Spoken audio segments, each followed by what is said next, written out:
Hey everybody, what is going on? Hexlex here. Got another Master Duel video for you. I've actually updated my Snake Eye Yummy list to not only include Azamina, but I've gone even further beyond, and I've included Mitsurugi as well. Updated the combo line, it's absolutely insane. I'm going to show you the combo line, and then I'll show you some more back and forth, going second gameplay, including playing through Maxx and VODS. But for now, here is the basic setup with Snake Eye Ash. We begin by normal summoning Snake Eye Ash and then activating the effect in order to add a Poplar from the deck to our hand. Of course, we are then going to activate Poplar's effect. We can special summon to the field, and not only that, but we get to use the effect in order to add the original Sinful Spoil Snake Eye from our deck to our hand. Alright, now we're going to link away the Poplar into Link Karibo. And of course, we are going to use the effect of Poplar from the graveyard, placing it into our spell trap zone. Like so. Okay, now we're going to activate Snake Eye Ash effect, send it away along with the Poplar, in order to summon Oak from our deck. When Oak is special summoned, we can activate the effect in order to special summon one of our Snake Eye monsters from the graveyard. Now, we're not actually going to go into Flamberge just yet. First, I want to pivot into Yummy. We're going to synchro summon Link Karibo plus Snake Eye Ash, or Poplar, whichever you revived, into Cupsy Yummy Way. Just make sure that you leave Oak in play so we can summon Flamberge here in a moment. But we're going to activate Cupsy Yummy Way. We're going to add Cupsy Yummy plus either Cookie or Lollipo. Just make sure you're not adding Marshmallow because we can't actually special summon off the effect. So I'll just grab the Cupsy and the Cookie. And then from there you can just send any card that you don't need from your hand to the graveyard. Alright, now we can special summon the Cupsy Yummy, and then we'll activate the effect in order to add the Yummy Surprise from deck to hand. And then we can special summon the Cookie Yummy as well. Now we're going to activate Snake Eye Oak, sending it away with one of our two Yummy monsters, as long as it's not the Cupsy Yummy Way, and then we can special summon the Flamberge from our deck. Alright, now we can go into the Baron de Fleur using the Cupsy Yummy Way and the Flamberge to synchro summon for level 10. This will also trigger our Flamberge effect in order to revive our two of our Snake Eyes monsters. Doesn't really matter which two you get, because we are going to immediately link them away into the IP Masquerena. Okay, now from here we're going to make Yummy Snatchy, using our remaining Yummy monster as material. We're going to use the Yummy Snatchy effect, and we're going to place the Minion onto the field. We're going to activate the Minion in order to revive one of our level 1 Yummy monsters from the graveyard. And then we are going to synchro summon into Lollipo Yummy Way, using our Yummy monsters. Okay, we're going to activate Lollipo Yummy Way's effect, and I want to revive Cupsy Yummy Way plus one of our two level 1 Yummy monsters. We can also activate Yummy Surprise, and we're going to revive the remaining level 1 Yummy monster. Alright, now we're going to synchro summon into the Shamisen Samsara Sarocap by going 2+1. And then we're going to synchro summon into Herald of Arclight by going 3+1. And finally, we are going to synchro summon into Rasila, Sinister Soul of the White Forest, by going 2+4. This will trigger a couple of effects. We will not only get to search off the Rasila, but the Herald of the Arclight as well. You can order this chain block whichever way you want to, depending on which effect you value more, but I mean, they probably have used Ash Blossom already. We're going to send away the Minion for Rasila. The thing about this combo line is going to make really efficient use of our spell trap cards and not send too many cards from our hand. Alright, we're going to add Elzet Azamina of the White Forest, and then Herald of the Arclight is going to add Habakiri from our deck to our hand. Alright, now we can activate Elzet Azamina. We're going to special summon her to the field. And now we are going to synchro summon for level 8 in order to make the Borreload Savage Dragon. Oh, I should have found the commenter. There was a commenter who suggested this. Huge shout out to them. Sorry, I should have found your name beforehand, but We can go Chainlink 1, LZ Azamina, Chainlink 2, Borload Savage Dragon. Alright, so Borload, we can equip the Link Karibo. It actually doesn't really matter, because we're not going to end on any yummy monsters anyway, but it's there. So we might as well. And then we're going to grab Deception off of LZ Azamina. Okay, now we're going to activate Habakiri. We'll special summon Saji from the deck, because it's actually our only Mitsurugi main deck monster, or non-ritual main deck monster, you know what I mean. Saji effect, we're going to add a Mitsurugi Ritual from deck to hand. Now we're going to activate Mitsurugi Ritual. We're going to summon from the deck our Murakumo by tributing the Habakiri in hand. Now this will trigger the Habakiri effect, and we're going to activate that in order to add prayers from deck to hand. But we're not done tributing just yet, because Deception of the Sinful Spoils actually does tribute. So we're going to activate, and we'll tribute the Murakumo on field, and that'll let us add the Hallowed Azamina from our deck to our hand. Now we can activate the Murakumo effect to not only add the Great Purification, but of course we will get to revive here as well. Like so. Okay, next up we are going to be activating the Hallowed Azamina. We're going to send away the Deception in order to summon out the Murashilago. Like so. Okay, so Murashilago would normally add the Wanted here, but I already have it in my hand, so I just won't activate. But just know that normally you would add Wanted Seeker of Sinful Spoils off of Murashilago. And normally you would use Hallowed Azamina to fuse away that Wanted, and then Chainlink 2 Wanted to get both effects. But here, I actually need a little bit more space to actually be able to combo at all. So what I'm going to do is I'm going to activate the Hallowed Azamina. I'm going to target the Murashilago, and I'm actually going to put that back into the extra deck to add Hallowed Azamina back. Now, I'm going to activate Wanted. We're not using Hallowed Azamina yet, and you're going to see why here in a moment, but we're going to add the Diabellstar.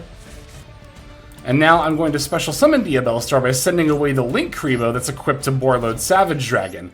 Because the only thing Link Karibo does is give Borload 150 attack points. The counter was put on when Borload activated its effect, and that's what it uses to negate. So we can send away the Link Karibo, and Borload can still negate. Now I'm going to activate the Diabellstar effect. We're going to set Sinful Spoils of Slumber Morian. Shout out to another commenter recommending this as well. And now we can turn the Diabellstar into the Dark Magician of Destruction. Now Dark Magician of Destruction is going to activate, and we're going to add a Magician's Souls from deck to hand. Let's activate the effect of Magician's Souls. We're going to send another Diabellstar from our deck to the graveyard in order to special summon. And once again, I'm in need of some extra room, so I'm actually going to activate Baron de Fleur. I'm going to pop my own Dark Magician of Destruction just to get it out of here. Now we can use the graveyard effect of Shamisen Samsara Sarakat. We're going to put back the Herald of the Arclight to special summon, and then now we can summon Herald of the Arclight again, by once again going 3+1. Now, finally, I am going to activate the Hallowed Azamina. We're going to summon out Ilia Sylvia by sending away the Morian that is on our field.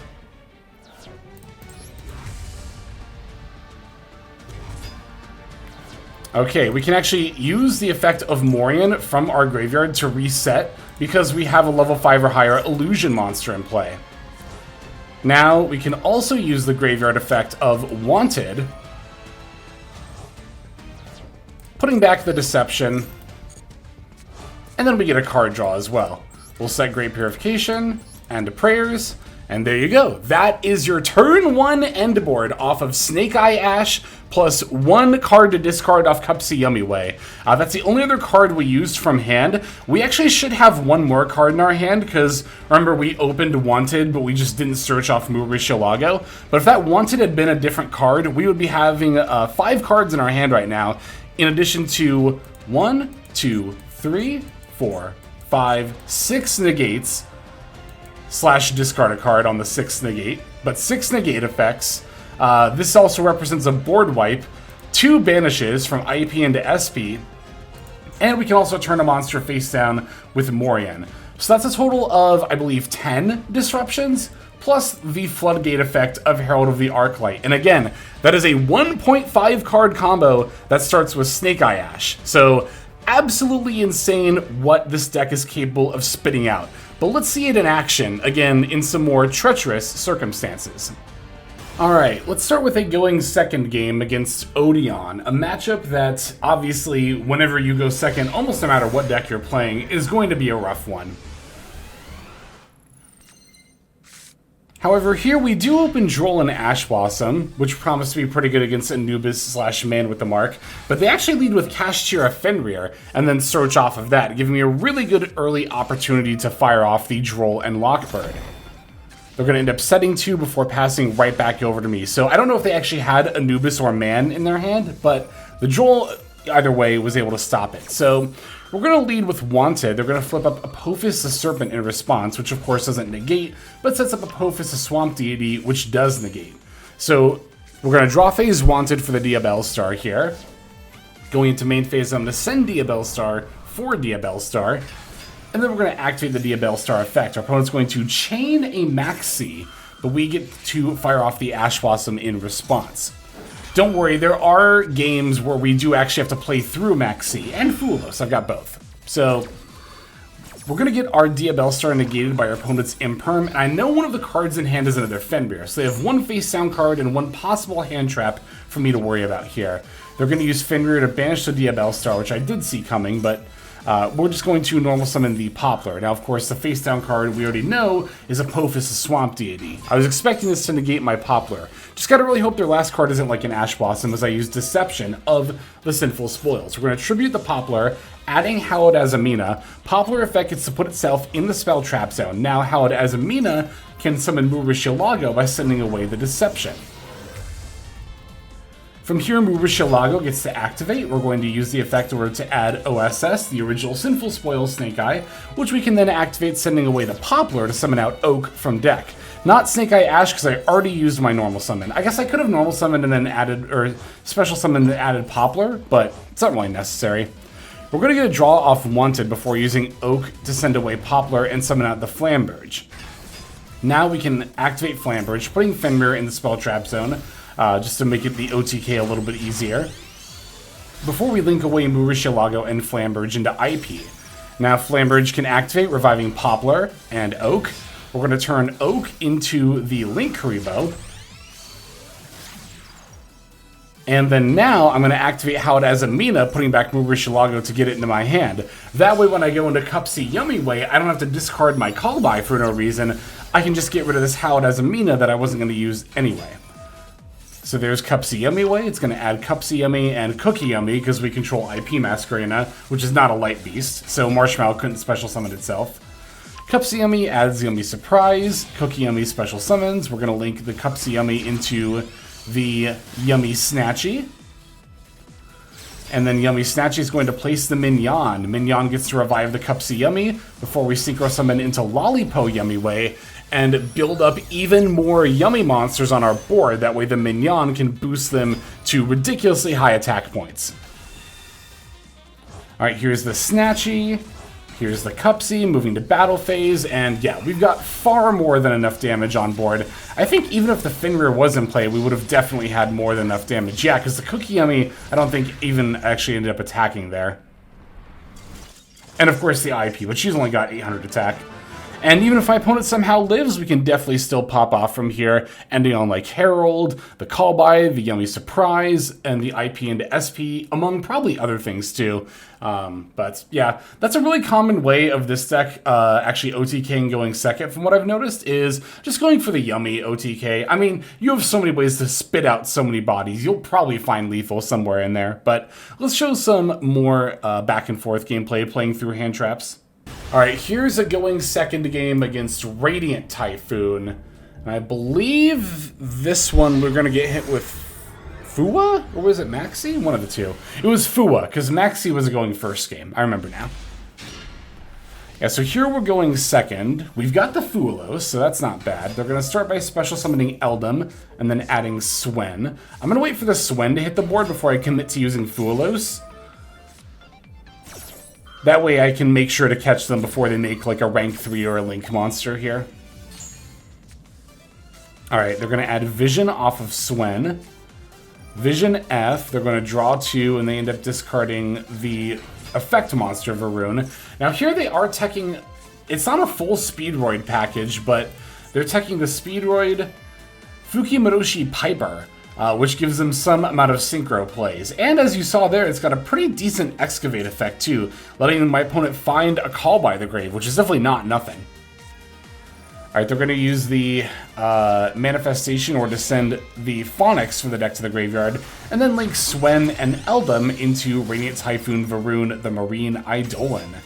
That'll give me a draw off Fulos. It'll also let them search for Mystical Space Typhoon, and which they're going to set a card and then pass. I think they probably would have done more synchro stuff if I didn't Fulos here, but also you'll notice that Silvera is in my deck. This was from an earlier build before I added in Morian. Ooh, we do get Maxx Seed here. I misremembered that. I thought it was a Fulos. I Fulos. That's where I screwed up. Oh well. We're going to summon out the Ilya Sylvia here, and at this stage, I'm really not trying to just pass back to my opponent, so we're just going to push through the Maxx C and try to OTK through it. Normal summoning the Saji, just see if I could bait something out here. Since I can't make use of the Mitsurugi ritual anyway, I'll just send it off of the Diabellstar. And here the Silvera actually did end up mattering, because I was able to negate the Sheena, which is not nothing. That was really, really important to be able to do that. And it's really lucky that they used Sheena exactly when I used the Diabellstar effect, because holy, that could have gone really bad really quickly. They're going to Called By, as well as MST. I guess to be fair, I did have the Ilya Sylvia up. I could have negated the Sheena whenever. But I'm not going to negate either the Call By or the MST, because neither of those do anything here. My opponent's definitely trying to get me to use the Omni Negate, and I don't know, maybe they have a Nibiru in hand, but either way, I'm definitely holding on to my Ilya Sylvia effect for as long as possible. Yeah, were it not for Silvera, I would have just used Ilya Sylvia there, so it actually doesn't really make a difference either way in the grand scheme of things. Well, except for being able to hold up a negate here, I suppose. They do get to summon out their Phonics and Varun from the graveyard, because they did use Mystical Space Typhoon. We're going to go for Snake Eye Ash. They're going to negate the Poplar with the main deck Varun. And then we're going to send away Diabellstar for the Dark Magician of Chaos. Now, Dark Magician of Chaos is going to activate. They're going to Ash Blossom. I'm going to let that resolve, because I actually do not need the Magician's Souls in order to OTK here. We're going to link away the Snake Eye Ash in order to make Link Karibo, and that'll let me start special summoning my Yummy monsters from hand. There's Cookie and Lollipo. We're going to synchro Link Karibo plus Lollipo into the Cupsy Yummy way, which I'll put in the EMZ just to save on space. The only Link monsters that we actually play are Cupsy Yummy, Link Karibo, IP, and SP. So there are a lot of situations where you can put fusions or synchros in the EMZ and be completely fine. Gonna tune Cupsy Yummy Way with the Dark Magician of Destruction for the Baron de Fleur. Baron's going to activate here. We're going to, or sorry, not activating.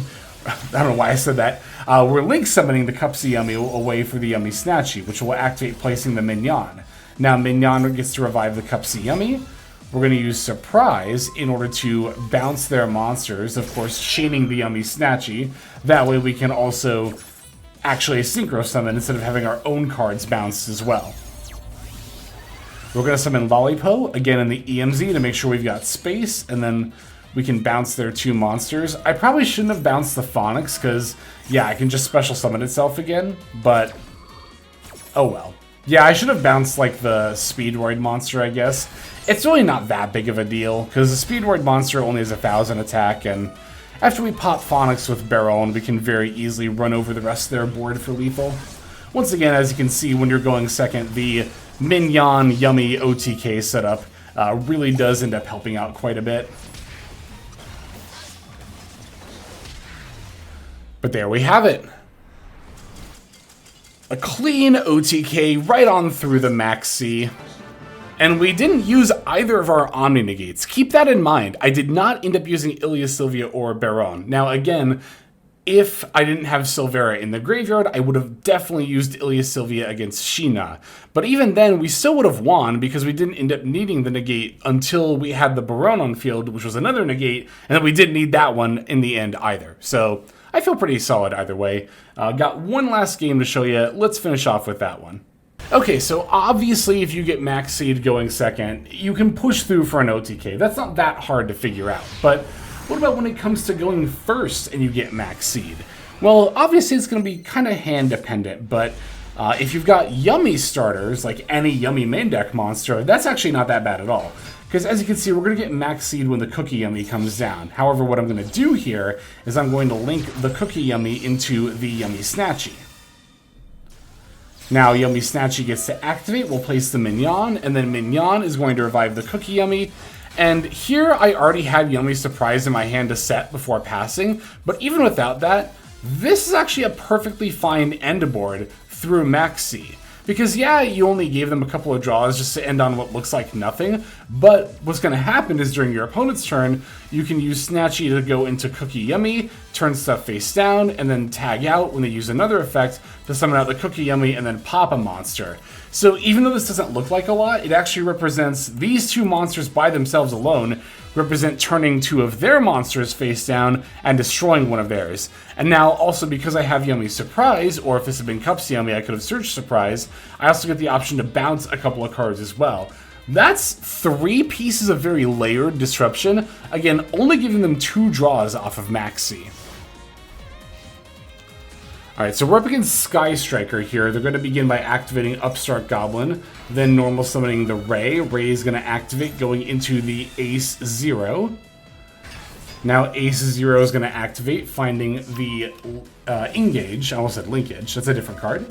Engage is going to activate, and that's going to find Linkage, which of course they're going to add.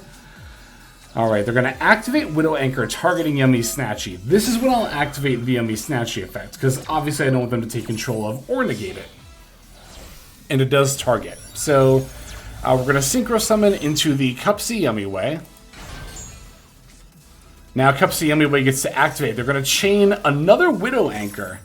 However, I'm going to respond once again with the Cupsy Yummy Way effect. That way we can not only avoid getting negated and stolen here, but also we can revive our monsters, which will not only let the Yummy Way search resolve, but now I can activate Cookie Yummy's graveyard effect in order to pop their Ace 0.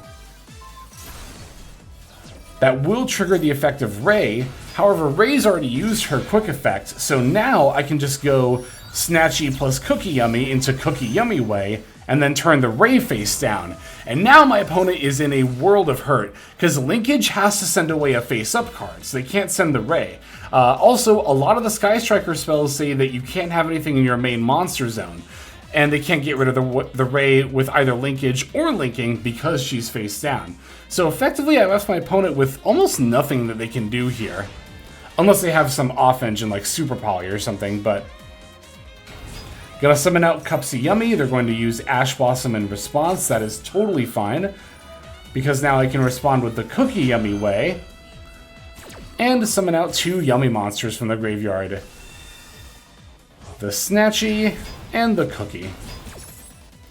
Cookie can only destroy face-up monsters, so can't get rid of it that way, but I can get rid of my opponent's face-down cards while still chaining the Yummy Snatchy.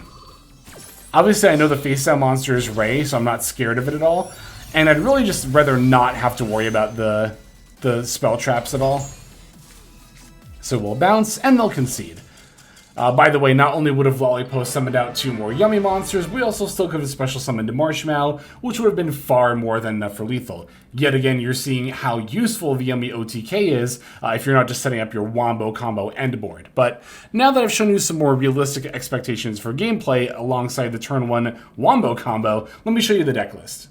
Now, you might expect such a big Wombo combo deck to be 60 cards for how many engines it's playing and how long the combo is, but nope, we're at 44.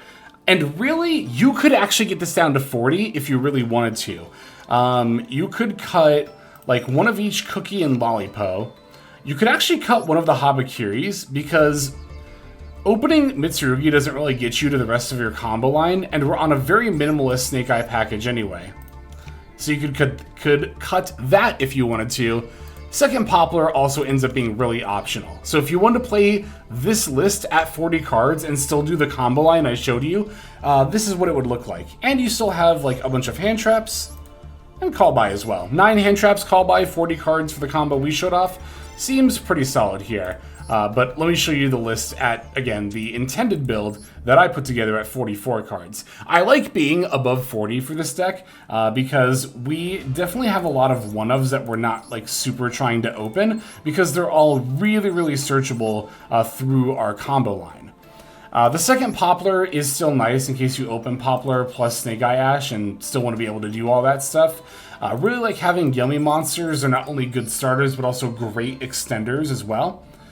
The second Habakiri I think really could go, but it's still nice to have the option to open it and be able to summon out Murakumo before doing anything else, especially going second when you could use it to board wipe. And what was the other thing I said you could cut? The Poplar, the Yummies, and wow, I'm just totally blanking on that last card. Oh, it was the Habakiri, I already said it, never mind. Okay, we're good.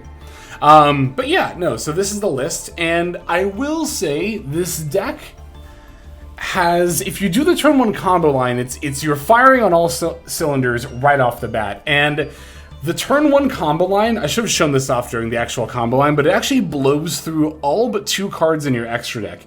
SP Little Knight and Cookie Yummy Way, the 2 cards that you would want to summon during your opponent's turn. So, that said, if you resolve that turn 1 combo line all the way through, there's very little chance of your opponent realistically being able to win anyway, outside of like multiple board breakers that can't be responded to, like Droplet and Super Poly or something crazy like that. But even then, you'd still have your face down cards as well, including the Morian to turn stuff face down, and then the Prayers to revive the Murakumo to board wipe. So even if they manage to board break all of your monsters, you still have options for sure. And yeah, I mean, is the Mitsurugi edition necessary? No, not by any means, but I just wanted to see, for the sake of science, how much I could squeeze onto one end board. I really would have liked to have been able to do that Snake Eye Ash combo line while keeping the Yummy surprise as well. And to be fair, if you open a Yummy monster in addition to Snake Eye Ash, you can use the extra Yummy monster as an additional material and then hold on to the Yummy surprise. And then you could, in theory, not only have all the disruptions I showed you, but then Yummy surprise, revive one of the synchros, goes into Snatchy plus Cookie to pop, and then also turn 2 monsters face down, which would then give you 12 disruptions plus the Herald of Arclight Floodgate effect ending on your turn 1 end board. Which, again, like 10 to 12 disruptions off a 1.5 card combo is absolutely ridiculous. Just note that if you open a Yummy starter, the combo line will be different. Notably, you won't really be able to make the Baron because you'll have to use all of your Yummy stuff in order to set up the Rasila into Borload plus the Herald revive. So that combo line, if you open a Yummy monster, is pretty similar to the last build, which I'll link in the description below. You would just be making the Borload instead of the Baron, but obviously they both represent Omni negates anyway, so it's completely fine. Yeah, oh no, if you open a Yummy monster, you only end on 5 negates instead of 6. Ooh. No, it's not that big of a deal, and this deck is ridiculously good. Tons of fun. Been ranking up like crazy with it, and if you are into this kind of combo deck, I would definitely recommend giving it a try. But that's going to go ahead and do it for now. Thank you, as always, for watching. Super appreciate your support. We're going to move on now to the outro so we can thank our YouTube members and Patreon subscribers for their support. Hey everybody, Hexlex here. Thank you so very much for watching all the way to the very end of the video, which, by the way, is one of the best ways to support the channel. Speaking of supporting the channel, take a look at the names on screen. These are folks who have been so generous as to either join as a YouTube member or subscribe over on patreon.com/Hexlex to support. There's also perks for doing so. If you would like to see YouTube videos early, as well as some exclusive videos that get uploaded to YouTube, but for one reason or another I decide not to publish, definitely go ahead and hit that join button to see content early, as well as some exclusive content. If you're looking for more exclusive content, over on patreon.com, I upload exclusive videos that are not posted on YouTube just about every single day. Whether you choose to subscribe over on Patreon, join as a YouTube member, or simply continue to watch, your support is greatly appreciated. Thank you so very much. But for now, this is Hexlex. I am signing out, and I hope that you have a fantastic day.